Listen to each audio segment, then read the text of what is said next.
That's the daughter. So again, so we are grateful for you so much for all you do. And speaking of people we're grateful for, let's bring up Olivia. Oh, yeah.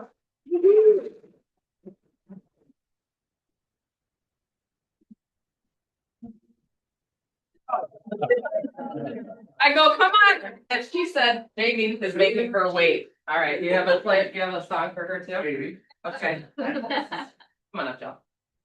Okay. Wait for my song. Okay. You'll get a song. Let's go. Appropriate. That's appropriate. Give it up for Jill.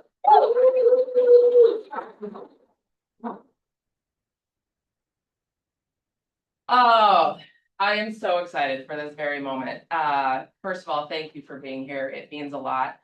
I know that maybe I've not hired some of the right folks in this position over the last couple of years, and I told the ALC and the leadership team that I frankly have never been this excited about a leader in this role joining as Jill.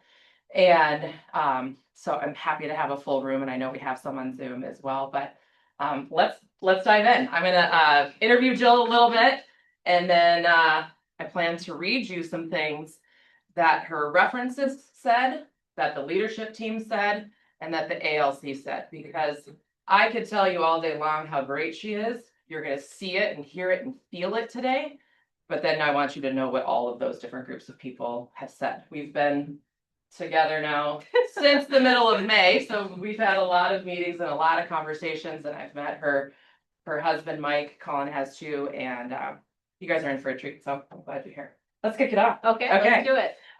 Tell us about where you grew up. Like, where are you from? Tell us about your family. Yep.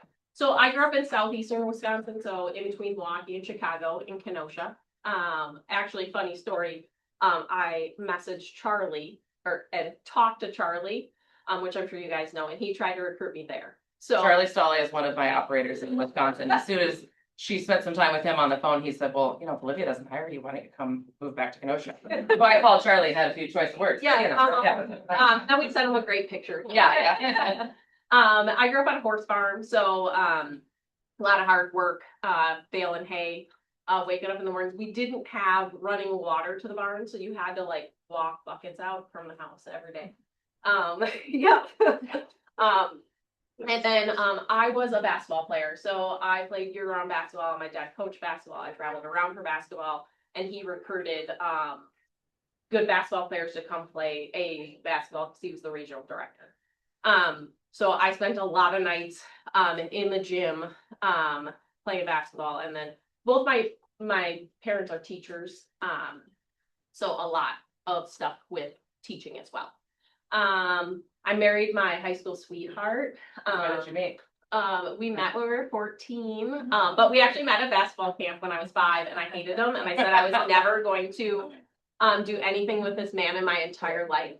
And then he ended up being my husband. So he was just mad because I kept beating him at basketball. I mean, that's really what it came to. He said that's true. It is true. Yeah. It is true. And then I went to medical school in Virginia. My husband and I went out to Virginia for that. He got his MBA, and I went to medical school. Moved back to Minnesota, worked at Mayo for 15 years, and then decided to transition to a job my own business with Zaya that I built up while I was working. Tell us what Zaya is. So Zaya is an activewear wellness company that very similar to real estate. You grow your own teams, you build residual income from that, and then build out systems and such, so that way other people can grow and build. Mm-hmm. So tell us about that business, and if you decide to be humble, I'll fill in a few pieces. Well, I probably will be. Okay, well, go ahead. So I started that, like I said, while I was also providing patient care. And I started it for something fun for me. I had just had a baby at the time, and I was like, I need something fun and little zest in my life. So I added this because I had lots of extra time.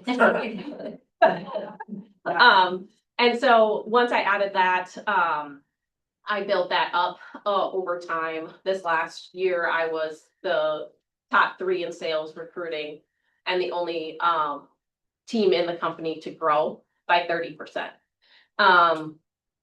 So I mean, Yeah. thank you. Yeah. And so I had built out all the systems, I had built out the leadership, and I felt like I have now kind of done what I can do within the company. And if I wanted to grow something else, if I wanted to build something else, I had to move to something else. It's fairly self-sustaining at this point. And so if I want more, then I need to go find that more. And every reference call that I spoke to, which was about 8, that was tied to her with Zaya, told me she's the number 1 in the whole company. Everybody knows Jill. She's always on stage in front of 5,000 people at these events. She's number 1. I try to beat her. She's not even in my upline, but she'll jump on a call with me and my team and show me all the systems for her team. She's recruited 600 people in less than 6 years. Like, she's being very humble. She is the face of Zaya. So great job. All right. Anything to add? I don't think so, not Okay. unless you want me to. How did you build that? Because there's a lot of correlation with what you did and agent's business and the market center itself. Yeah. In terms of systems and models, right? So just give us a little insight on how you did that. So I adopted a love, serve, grow approach. So, mindset and you being in the right headspace is always number 1. And from there, we build systems that are duplicatable, that leverage you getting back your time, because we're all here to obviously for running to our kids' ball games and also having a life. And so we need to leverage systems that give us time freedom, but also maintain our business. So we can focus on the things that only we can do, what our value proposition is for our business. We need more time there if we're going to scale. And so we need to get rid of the things that can be automated, delegated. And then we need to lean into more time in those areas that only we can do. And that, is really our value proposition for our business.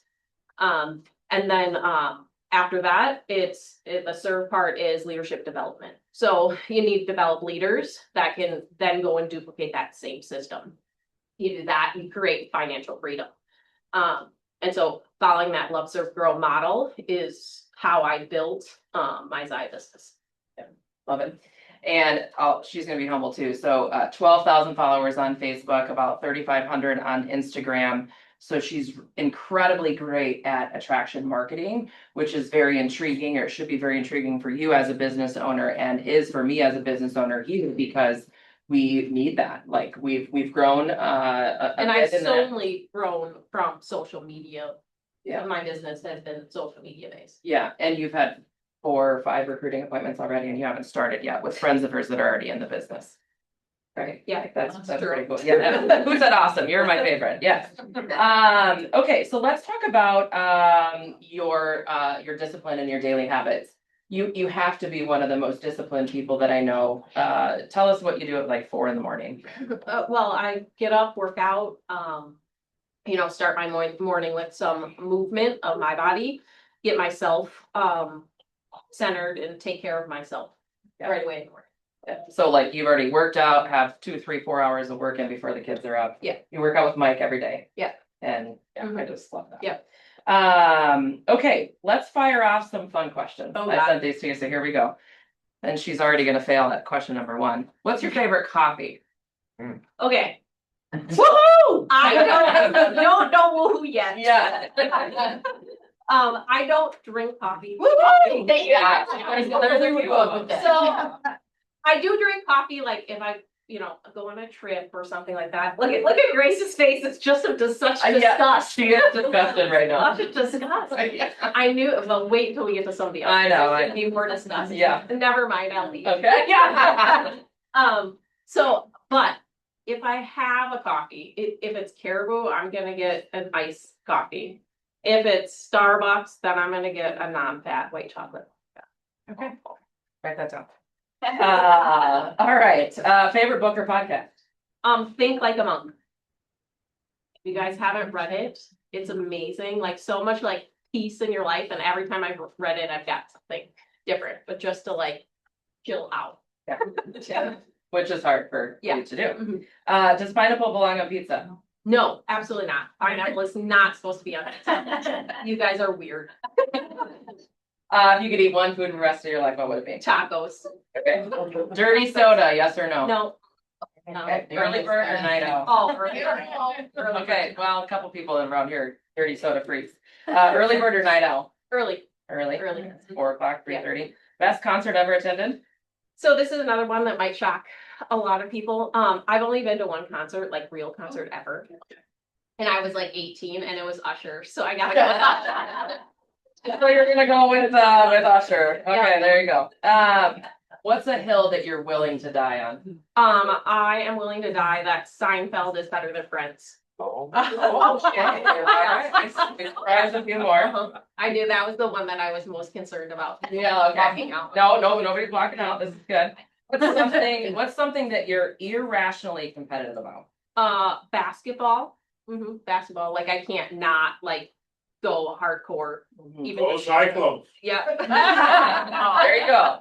She didn't say Hawkeyes or Cyclones, Dad, so I think we're all right.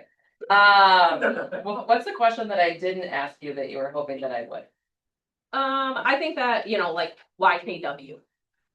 YKW. Why this And opportunity? we did talk about that because you could have gone back into healthcare, making more than what this opportunity is right now. Right. Or you could have maybe gone and become as executive at Zio or continue to grow that, and you didn't do either one. Mhm. And it took a lot of conversations with us for you to see the opportunity and the love and passion that I have for all of these people. And so, yes, why KWPR?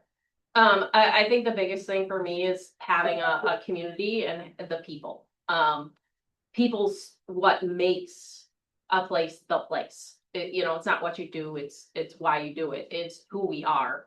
And I just felt so aligned here. Well, me too. So give it up for Joe.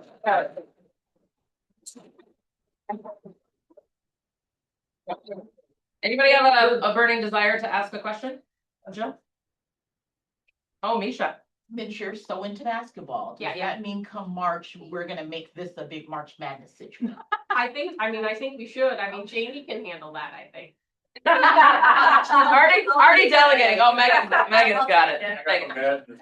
Yeah, yeah. Carol. What's your preferred way of communicating? Text, email, or call? I would say probably start with a text is usually my preferred. And we'll make sure. She's gonna start officially right after Labor Day. She is going to join a couple of us at Mega Camp next week and may pop in and start having a few meetings with leadership. We're just, gonna get her office set up. That's, you probably need a desk. It's already gonna bring in. Just sit on the floor. It's already, bring in a walking desk and whatnot. But yeah, so full time right after Labor Day. Tell us who the people are in this photo clip too. So that is my husband, and then I'm a girl. Oh, Mike. Yeah. That's my husband, Mike. Married Yeah. for 20. I don't know. We've been together since 1998. That's all I know. After that, I'm not really sure. The rest is a blur. And then I have 2 girls. So I have a 7-year-old and a 12-year-old. We play a lot of softball. So you will see us. We have our own sports organization that we run.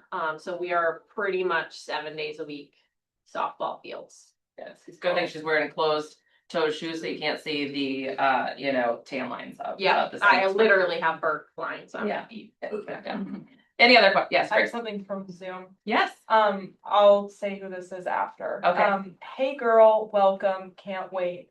That's from Toddy. Then she replied, read my comment out loud. Okay. Is that the comment? Yep. Hey, Oh, Patty. okay. Patty, as we all know, is on maternity leave. She texted me this morning. She's like, I can't wait to meet Jill. Does she know about me? Like, does she know that I work there? I'm like, yes, Patty. Yep. Well, there you go. There you go, I have Patty. a picture and everything. You have a picture of her. Yes. Any other questions for Jill? All right. Give it up for Jill. Welcome.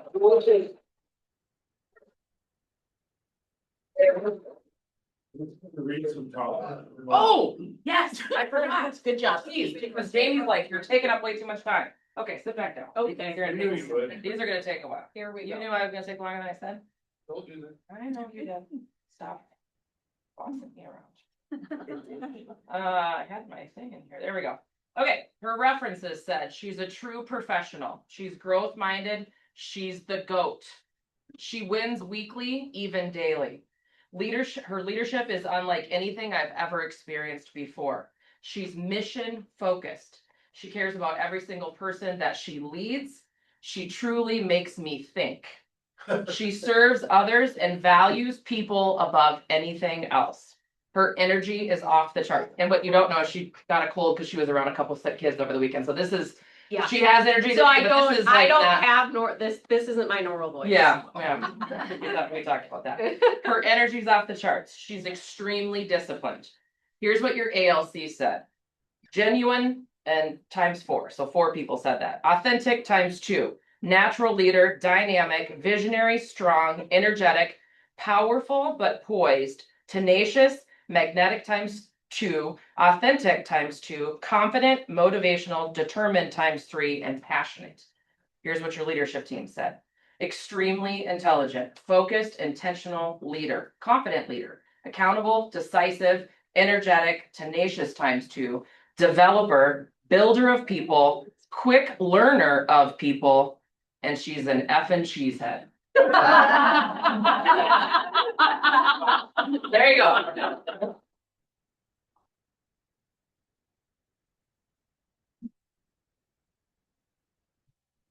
That's awesome. And, you know, what's the most important is she did not, I don't think, reveal this to Olivia because it was probably would have been a deal breaker, but she also has a dog named Pete. Well, here. And Pete is all in. He's decked out, ready to go, ready to go. I like Pete's do-rag as a Pete. Oh, that's a great repeat. Yes. So. We want to get moving on. I do want to say this quick. As you know, we've been through a few team leaders and there could be a little, you know, okay, how's this gonna go? And from what we know with her and the work that the commitment that Olivia's put in for you, for us. I just ask that you treat this like it has, that like what it's gonna be. All right, we talked about with the LC, this is gonna be amazing. We're all in on this. We're all committed. She's fully committed. One of the first couple times I met her, she already called me Brad Pitt. So it's not homework. She does her. So she does her homework. So I just want to say, and also when I say I ask for more this is like a season of commitment. Commitment for Megan up front. We're all committed to you guys. Commitment for Megan up front when she needs all the documents. Commitment from Marissa. She just wants your PAs in so she can pay you. She really wants to pay you, so put it in command. Grace, help promote what she's doing because her marketing has been fantastic. So those of you who have used her, please tell others about her. Jim Lee, I don't know what else to say about how we can help you other than just do what she says. Jason, of course, with PC leads and anything corporate related. As well as, of course, tech opportunities. If you see someone struggling, please give them to Jason. Jason is a genius in those areas. And for myself and the rest of the leadership team, please do some more of this. Please show up. And those who show up, blow up. And if there's reasons you're like, you know what, I'm not going to be showing up as much, let me know why, and what would help you do so. We learned in the ALC this morning how important that is and the benefits of it, and it was beautiful. So, thank you, thank you, thank you. And play of the week, Tony Gator.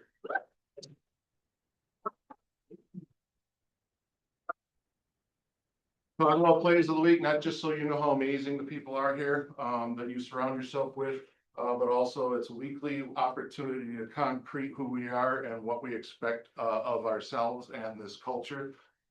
It's a difficult one to go into great detail, but she had a colleague that really needed some help in a huge way, and she just stepped up and delivered it. And it was one of the more impressive things I didn't see it, but was following live time. And I just can't say enough of what you did and what you mean to us. So thank you, Tony.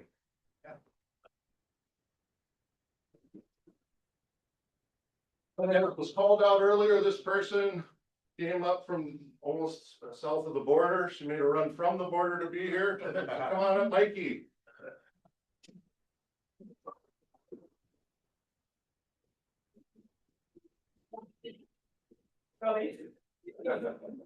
Good work. Really. I'm not quite sure how to follow all these amazing people in this brokerage. Who of you guys know me? Hey, I love that. That's pretty cool. Who of you knows our team member that everybody of you have pre-profit? Oh boy. Oh boy, okay. Who of you does the accounting, like profit and loss? 1, 2, 3, 4. Yeah, go. It's a lot of loss. That's a lot. Ain't no Loss. profit. A lot. ReProfit is an app and a program on your computer who helps you with your profit and loss, your accounting, your mileage tracking. Who of you does mileage tracking? Well, everyone Half the should. room, okay. Who of you is bringing a shoebox to your accountant every month with receipts? But that's what it looks like here. This app we have, I sent you guys the script again, like we did last time, and it's in front of you. Download it, sign in, connect your accounts, and you will be blasted away. Because you can look up every single day, your profit and loss. Every single day. You don't have to give your accountant a call and say, hey, where we at? And then wait 30 days, 60 days, 90 days. Who knows how long it will take. You can track with your app on the phone your mileage, and it does automatic in the background. I haven't looked at that thing in a month. I have to look it up the next week when I have another call, then you know where I'm at. But it will tell you exactly where you're at, how much money you did make, how many expenses you had, your ROI, your profit and loss, your mileage, everything. And it's free. You already paid for it in your tech fees. It's already included. Your brokerage is giving this to you for free. You don't have to deal with an accountant. You have everything right there. You can pull anytime, any day, for free, your reports. I can blow you guys' minds. In the script, there is a way of showing you how to access it. Feel free to message me. I'm happy to sit down with you guys and go through it. If you have any questions, happy to help you guide me through this. Oh boy. No, this is good. Mikey, thank you for your leadership with this. This RE Profit is owned by an OP on the East Coast that the region brought to a quarterly leadership meeting last fall, beginning of the year. And your ALC agreed that we need this in the market center for all of you. And so we pay for this. We didn't, push that through as an expense for you. But I appreciate you speaking on it because there's not very many people using it and we want you to use. There's nobody? No one raised their hand. Okay, well, so we've got some work to do, but thank you for speaking to it because I know you love it and have done a good job with it. And now you know your numbers like to the My T at any agent- given time, so. My agents still do. Jessica, how many miles a month do you go? 2,000, 3,000? I just looked at it's not tracking. It's probably because I haven't logged it. You need to log in. Great. Something else to do? I do between 3,000 to 4,000 miles a month. And I'm not gonna start writing every single trip out in a spreadsheet. Absolutely not. That is time consuming and I do not have the time. Not with doing 20,000 a month. That doesn't work. Absolutely not. This saves me time. It's free. It's right there. Same for your accounting. You can look it up all the time, what you spent, what you made. It's right there. Just by connecting your accounts. Very, very simple. Awesome. Thanks, Mikey.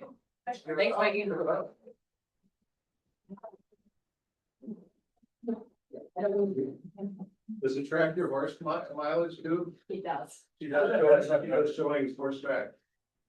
Let's bring up the right group.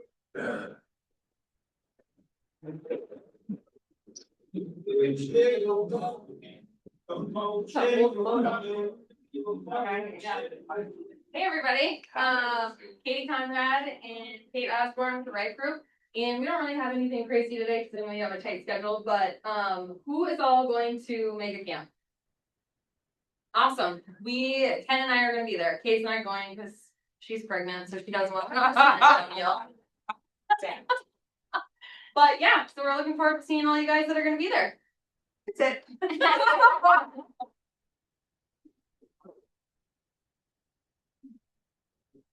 Let's bring up Jessica Gillen with Goosehead.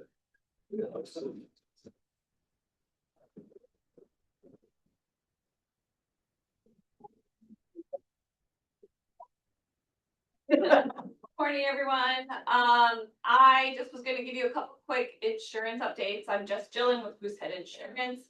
I know I've talked to quite a few of you, some new faces for me. I have a brokerage, so I work with over 40 different carriers in Minnesota. And so some of the things we're still seeing are roofs, old roofs on homes. I had a referral partner agent in this office last week call me saying that they had a house that they had under contract. They were representing the sellers. The buyers were saying they wanted to cancel the contract because they could not get insurance on their roof because their roof was older than 15 years old. And I said, tell them to call me. I have a carrier that will do extended coverage past 15 years on a roof. They will do full replacement cost on that. The only thing now, though, that they have recently made a change is they require a 2% deductible on that now. Prior to last month, they were doing the same all peril matching the same all peril deductible, so they would go down as low as $1,000 for deductible.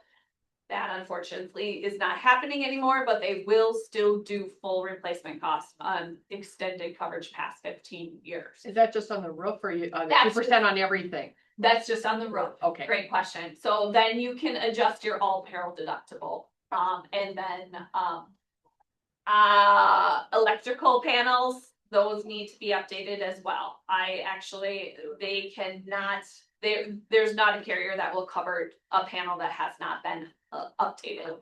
I just had someone who is trying to do a closing on one that wasn't. So they put that into negotiations with the sellers to update that prior to closing, and then that was taken care of.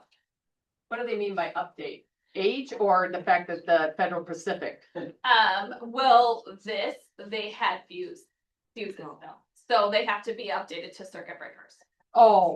Yeah, so most likely age. Okay. Yep. Okay. And then so the 2% wind hail deductible, most of the carriers across the board are requiring a 1% wind hail deductible.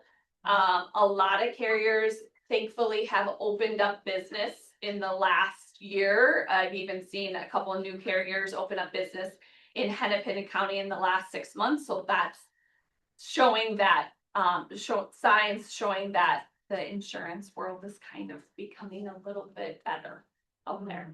So yeah, it is good news, because when I would say 3 years ago, I had about 2 carriers that would write business, and now it's a wide variety. So yeah. So would you say they're just getting stricter in checking that? Because I feel like for years, all of a sudden people would have damage or something, and then it was like, well, your roof is old, you have to put on a new roof, and it's like, well, you just started insuring it 2 years ago, and now all of a sudden it's, so when did they start getting really detailed, or are they all still? Because I feel like sometimes insurers are insuring things when they come back and say something, but it's like, you just started insuring it, so why did you, and now you're changing terms? So this is the process. And I think in going through the process will answer your question. When I get on the phone with someone, what is the roof up? What's the age of the roof? When was a permit pulled, or can you show proof of when that roof was updating? Those are important things to have. If you don't have that, they will insure you based off of your word. Most carriers will. I have one that will not. They will have to require proof. But if then a hailstorm comes through and they look at the roof and it wasn't in fact updated, they will go back from the previous year when it was permit pulled, and there is a logged information based on that age of the roof. And so they will either deny coverage or they will replace it based off of that age, unless you have the proof. So carriers, I was able to, I had a client call, I hope I'm okay with time. I had a client call, they had a roof that was older, so 15 years or older. I was able to get them insurance. I called the carrier specifically, talked through underwriting. They looked up the residents. We had coverage so they could close on the property. They ended up going and I don't work with State Farm, but this is who they ended up going through. State Farm said that they would insure the property based off of what the buyers were telling them, the information they had from the seller. Yeah. State Farm insured them. They did not move forward with my insurance. They ended up getting 3 days out from closing. State Farm had sent an adjuster to the property, said, "No, cancel that. We will not cover the property because this does not track with what information we were given." If they would have insured it and then they would have had the storm, they would have not covered any of it in that Right. situation. So then they called me back and said they were concerned that they couldn't get the coverage, but I had all the documentation to show that in fact we could get the coverage. So that's a process. Sometimes carriers will say yes and they won't send an inspection or have someone come out to do an inspection. But when that claim happens, then they will do the research and dig. So I like to do the research and have the information up front, providing proper coverage. So it puts them in a better So situation. who you work with matters. Yeah. Gotcha. Meeting for any questions? I am I told you I was supposed to. Oh, that's right. I had a meeting. And they- They sure can. My information's on the back wall right there. I also have an office just right around the corner and I have cards there. I can stay around for a little bit, but, yeah. So anyways, any other last minute questions before I get kicked off?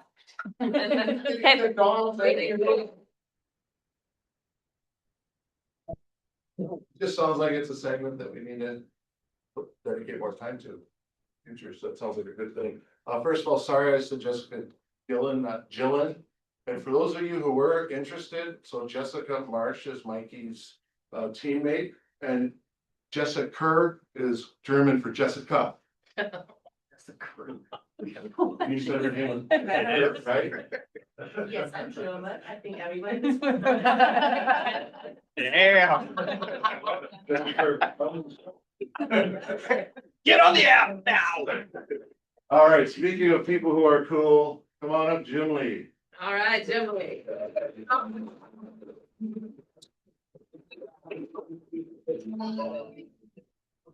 Sorry, Jill, for this song.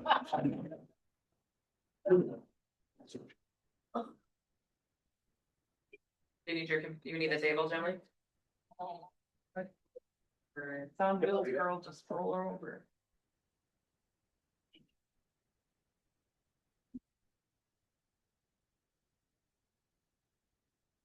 For Seinfeld next time.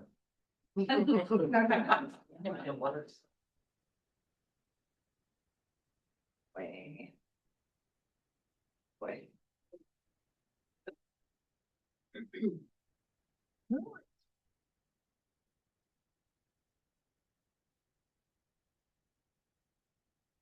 I don't think I've ever heard the group of realtors this quiet before. So curious about what's gonna be on the screen. Yeah. After a 10, got a 10. By the way, could you imagine being Mary Steers' granddaughter? Oh my gosh, that would be a trip. That kid's blessed. Yeah.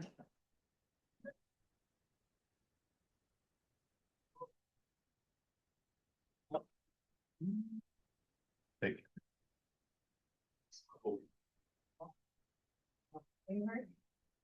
There we go.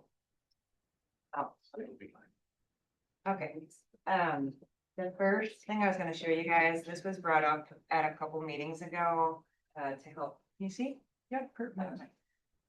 A couple meetings ago, Colin was talking about, pricing, strategic pricing and listings and how some things are sitting on the market. And I had just raised my hand and talked about target market analysis and showing time. And someone asked if I could do a demo of how to do this, and show it to your sellers. Does anybody use this tool, showing time? Couple of you. So it'll be really fast, so I'll just show you how to do this, and then I'm gonna move into some scenarios after this, so for those of you who have done this, thank you for bearing with me, but for those of you who haven't. This is actually a tool you can use with sellers and a tool you can use, I use it sometimes with buyers. So if I wanna see kind of calling somebody's bluff, if they've had a bunch of showings on a listing, I might look up the listings in an area, and then I might use this tool to see were there really a lot of showings there on the listing or not, because you can't see in showing time how many showings were there, but you can pull this up and kind of see how many showings there were in an area. So I'm just gonna pull up first, you have to pull up how many active listings there are. And then you gotta pull up the tool, because it's not gonna make any sense if there's no active listings somewhere, so I'm just gonna pull up an area for a way to demonstrate this to you. I'm just gonna pick 400 to 450,000 in Lakeville, because I know there's gonna be a ton of them. And I'm gonna do single family. There's 21. Hot sheets. So we can see there's 25 listings there right now. And the days on market is 0 up to 104. So there's plenty of days on market spread. I'm pointing this out to you because if there's there's only no days on market, and there's not gonna be any showing activity for you to look at, obviously. And then you can see the price range here is 400 to 450. So you can go back and forth and look at the data. And I'm not gonna sit here and analyze it all with you, I'm just trying to show you quickly. Then you go to showing time and you go to reports, which I already pulled up. Scroll down, you all have this in your showing time. Go to target market analysis, click on run report. And we're gonna match up the same data, so we're gonna go to 400,000 to 450. I like to look at increments of 5,000. You can do 5,000, 10,000, 25,000, but I like to look at the smaller increments. And I'm gonna type in Lakeville again. And the property type, you need to match it up, so it's the same thing. I'm gonna click on single family. And I'm just gonna look at the last week. Hit submit. And it's gonna show me broken down by 5,000 increments, the showing activity. So I can see how many number of showings there were on the grid. You can see how many buyers. It could be, keep in mind, it could be the same buyer going to multiple properties. So there might not be 20 buyer, be the same buyer, it could be one buyer going for a second showing, but you can kind of get an idea. If you're down at the 450 price point and you're only getting no showings, and you look at the 415 to 420 price point and there's 20 showings here, something to show your seller. We're not getting any activity here, but getting a lot more activity up in this price point. Do you take new construction out of that, your bill?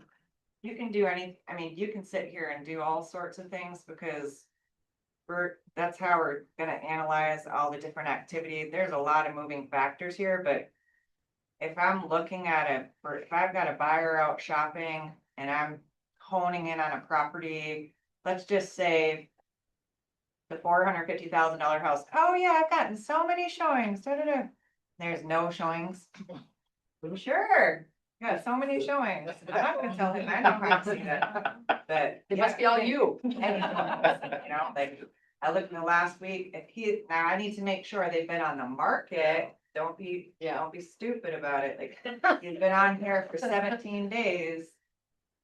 450's been on here for 17 days. So 17 days, the last week I had one showing. Not very busy. Yes. I would apologize, but did you notice that when she went for prices, there wasn't a $399.9? And when you talk to your sellers, talk about the fact that people out there looking to buy a house on Realtor.com, Zillow.com, KW.com. Most of the menus, when you click on them or drop down, they're round numbers.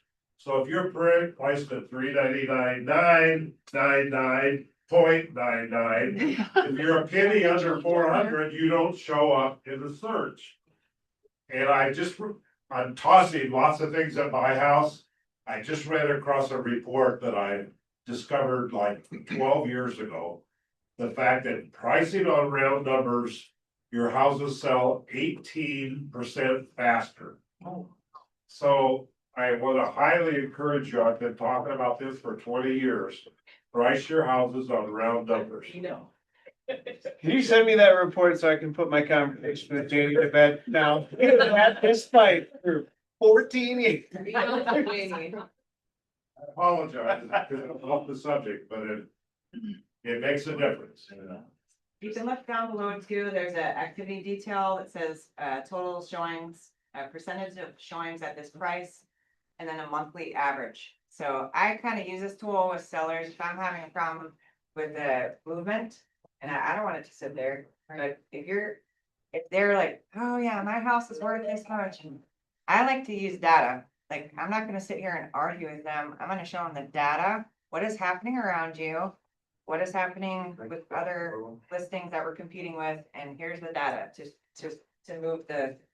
move the needle if you can't get them to listen to you. Show them other showings that's happening. Hey, we're missing out on all these buyers. There's buyers out there. Or to the other point, maybe there's nothing happening. Maybe there's nothing happening and you don't have to panic because there are no buyers. So do your research and make sure you know what's happening around you as well, so you're not looking foolish and making changes for no reason because there are no buyers. Like, you have tools to see what's going on, but you can also use this for a buyer's agent side. You can use this for the listing agent side. So if anybody has any questions, I just want to show you this tool. I'm happy to sit down with you and show you this individually. Yep. That's true. I'm done with that. Now I was gonna give you I like to do these little scenarios for learnings. I get a lot of calls, so have fun. I'm gonna talk about them. So today we're gonna talk scenarios about estate sales, because it's always a fun one, and I get some calls on those, and then people get tripped up on them. I've definitely when I first was starting out, got tripped up on them too. They're not fun because you don't get them a lot and they're confusing, and people involved in them are confused too. So I'm going to give you some scenarios, and then we don't have much time, so this should be fun to wrap it up with, and you can talk amongst each other. So we'll do them really quick, and then we'll come back and, say what you're supposed to do. Okay. So the first one is the power of attorney. This is the setup. An agent meets with a seller whose elderly mother recently passed away. During the listing presentation, the son hands the agent a formal notarized power of attorney signed by his mother 2 years ago. He states his mom gave me full authority over her assets and real estate, so he can sign the listing agreement and purchase contract. The home goes active on MLS and they receive a full price offer in 48 hours and they go pending. 2 weeks before closing, the title examiner rejects the purchase contract signed by the son under the power of attorney.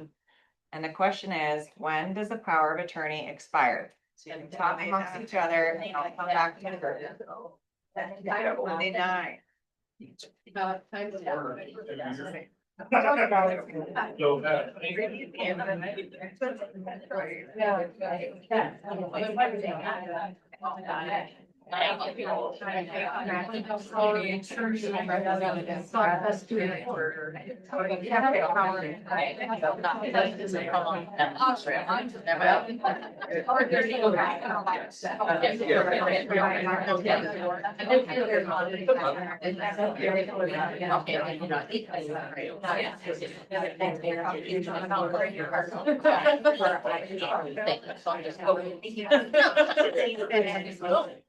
Everybody get a chance to talk? Go up here. Anybody want to share their response? That's right. Yeah. Anybody else there?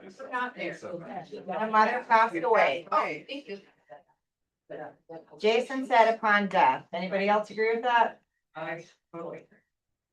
Anybody have a different response? Jason?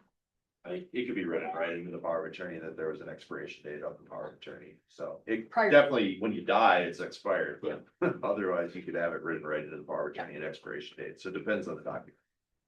But she's a second one. Yep. It wasn't there, so she's not. So- And the hard rule of a power of attorney terminates the exact moment of the grantor's death. So the POA cannot survive. And so the son's signature and the listing agreement and the purchase contract is legally null and void, Unless there was a Todd, unless there's a top. transfer on death deed. Yep. It's a trust. The next situation is the premature listing, the executor trap. So the daughter contacts an agent to list her deceased father's home. She brings a copy of her father's last will and testament, which clearly states, I hereby appoint my daughter as the executor of the estate with full power to sell my property. Confident the legal document is crystal clear, the agent takes the listing, marks the property, and accepts the offer. 30 days into escrow, the buyer's title company informs the agent that the seller does not have the legal authority to close. Does being named executor in a will give someone the authority to sign a real estate contract? Talk amongst yourself. Do you have a legal, you have a will, and you're named the executor? So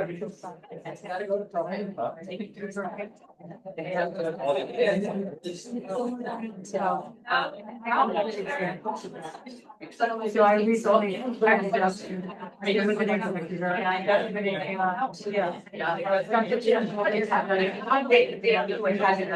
Well, I guess it's that trustee. Print out. Oh, it's cool.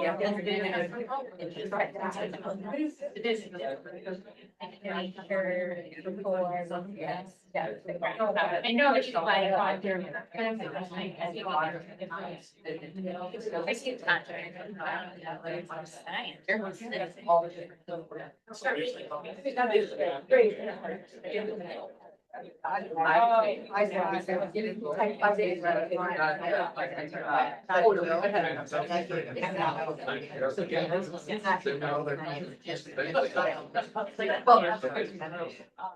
Once you bring in another party, try and. Anybody want to share the discussion? Anybody want to share? Go ahead. I mean, I understand because it still has to go. Probate. There are other things like being assigned property representative, but again, that has to go through the court.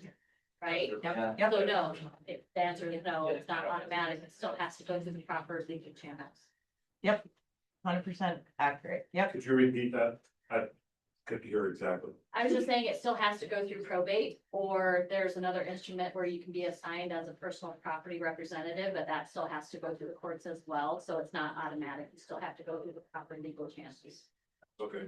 The only way you don't is through a trust. If you have a trust and you have trustees, I've had a seller die 5 days before closing. And the trustees stepped right in, we closed right on time because they were already in. The trust will give you automatic authority to take over right away, but everything else you have to go to probate. Well, if they're Todd with but you see, yeah, there's other things with Todds that you gotta be careful of too with if there's spouses or people that get put on this Todd. If it's done right, there's an attorney involved, so my first question is, who is your attorney and can you give me permissions?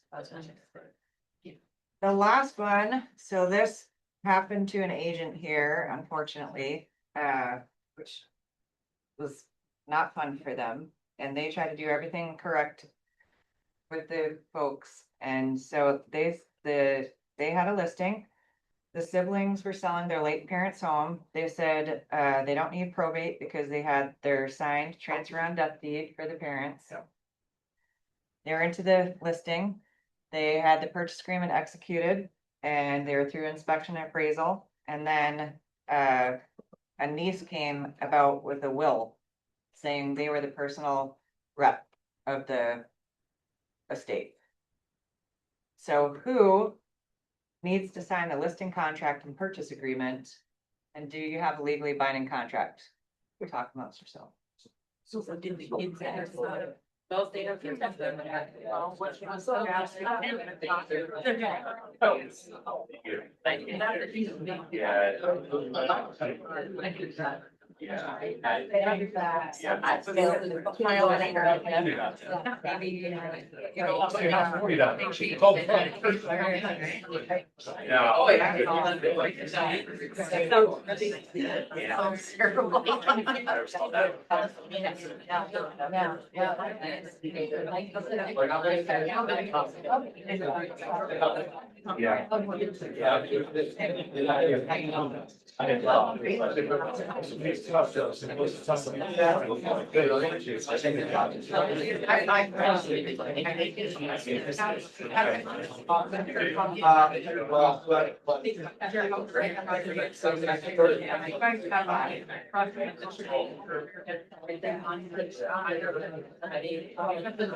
Anybody have any ideas on this?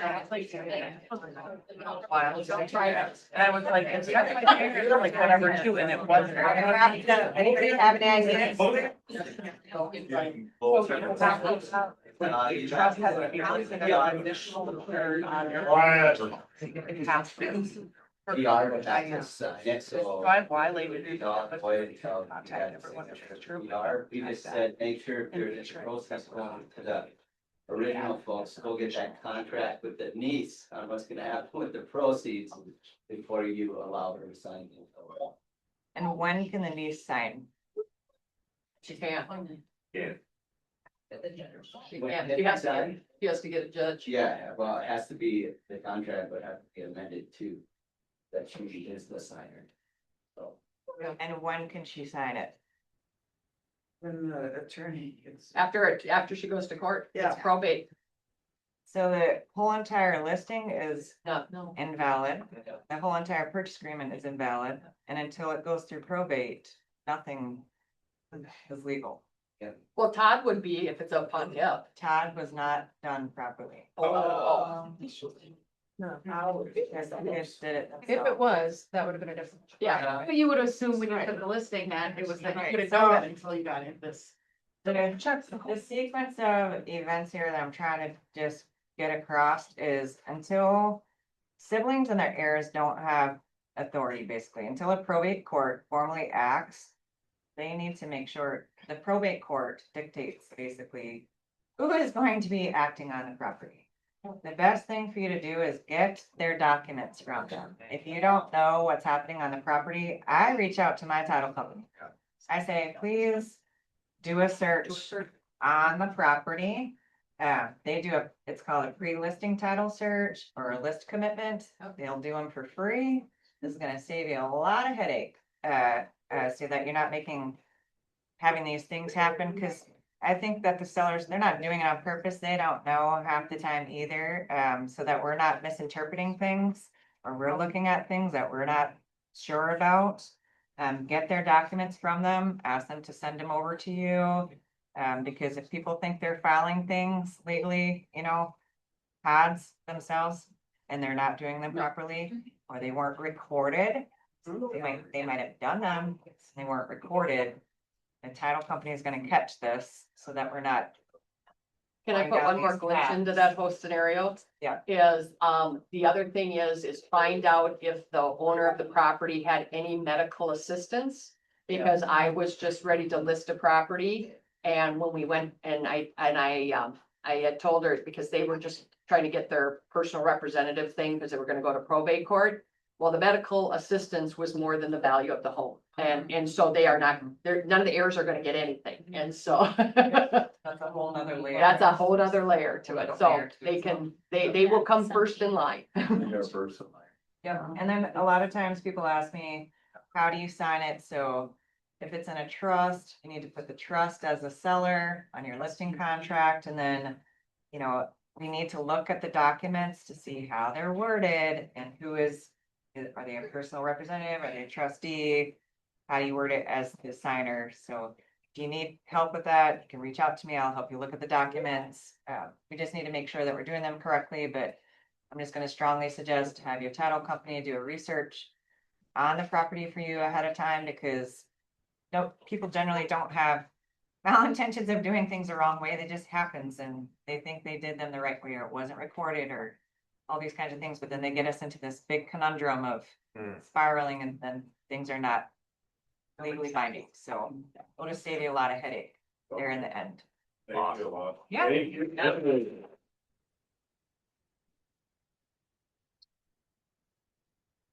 Very blessed here. There's no question about it. Next week, there will not be a traditional team meeting. Simon Sinek will be speaking live in here, on through Zoom, for the hour. So we want you all to come here. Any LC members gonna be there? Yeah. Yes. Yeah. Okay, this one, Dave, Mikey's got Mikey too. Nice work. We have that next week. Lunch and learn. I ask please that you all grab some pizza. And come on back and listen to these folks. Again, when it comes to commitment, these folks are wanting to commit to you. And so I hope you come back, eat the food, but have a good time listening. They're gonna talk about the retail side of contracting, the insurance side as far as property damage claims. And there's a State Farm guest here who's an expert on the policy changes and risk management. So please come back. And connectors will be there after that. Thank you so much. Looking forward to the new season. Yeah. Yeah.